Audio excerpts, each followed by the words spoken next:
ಇವತ್ತಿನ ಕಾಯೋ ಜೀವನ ಯಾವ ಥರ ಇತ್ತು ಅಂದರೆ ದಿನ ಪೂರ್ತಿ ಕಾಯೋದೇ ಆಯಿತು. BMTC ಪಾಸ್ ಕಳೆದೋಗಿ ಅದಕ್ಕೋಸ್ಕರ 2 ಅವರ್ ಕಾದೆ. ಅದು ಮುಗಿಸಿ ಅಸೈನ್ಮೆಂಟ್ ಕೊಡಬೇಕು ಅಂತ ಕಾಲೇಜ್ ಹತ್ರ ಹೋದರೆ ಸರಿಯಿಲ್ಲ ಅಂತ 2 ಅವರ್ ಕಾದೆ. ಅದಾದಮೇಲೆ ಒಂದು ಬಸ್ಸು ಮಳೆ ಬಂತು ಅಂತ ನಿಂತೋಯ್ತು, ಇನ್ನೊಂದು ಬಸ್ಸು ಪಂಚರ್ ಆಯಿತು ಅಂತ ನಿಂತೋಯ್ತು. ಅಲ್ಲಿ ಒಂದು ಅರ್ಧ ಗಂಟೆ ಆಯಿತು. ಒಬ್ಬ ಮಾತ್ರ ತುಮಕೂರು ಟ್ರೈನ್ ಮಿಸ್ ಆಗತ್ತೆ ಅಂತ ಬಸ್ ಕಡೆ ನೋಡ್ಕೊಂಡಿದ್ದ. ಬಸ್ ಬಂದ ತಕ್ಷಣ ಎಲ್ರಿಗೂ ಖುಷಿ ಆಯಿತು, ಎಲ್ಲರೂ ಹತ್ಕೊಂಡ್ರು. ಆದರೆ ಸ್ವಲ್ಪ ದೂರ ಹೋದ್ಮೇಲೆ ಸಿಗ್ನಲ್ ಹತ್ರ ನಿಲ್ಲಿಸ್ಬಿಟ್ರು. ಗುರುಗುಂಟೆಪಲ್ಯ ಟ್ರಾಫಿಕ್ ನೋಡಿರೋರ್ಗಂತೂ ಇದು ಚೆನ್ನಾಗಿ ಗೊತ್ತಿರತ್ತೆ. ಮುಂದೆ ಹೋದ ತಕ್ಷಣ ಸಿಗ್ನಲ್ ಹತ್ರ ಕರೆಕ್ಟಾಗಿ ಸ್ಟಾಪ್ ಆಯಿತು. ಅದನ್ನು ನೋಡಿ ನನ್ನ ಹಿಂದೆ ಇರೋ ತಾತ ರಿಯಾಕ್ಷನ್ ನೋಡಿ. ಇನ್ನೂ ಮುಗ್ದಿಲ್ವಾ? ಸಿಗ್ನಲ್ ಬಿಟ್ಟ ತಕ್ಷಣ ಇವ್ರಿಗೂ ಸ್ವಲ್ಪ ಸಮಾಧಾನ ಆಯಿತು.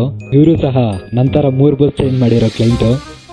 ಇದೆಲ್ಲ ಮುಗಿಸಿ ಬಂದರೆ ಮಳೆನೂ ಕಾಯೋ ಥರ ಮಾಡ್ತು. ಇದೇ ನೋಡಿ ಇವತ್ತಿನ ಕಾಯೋ ಜೀವನ.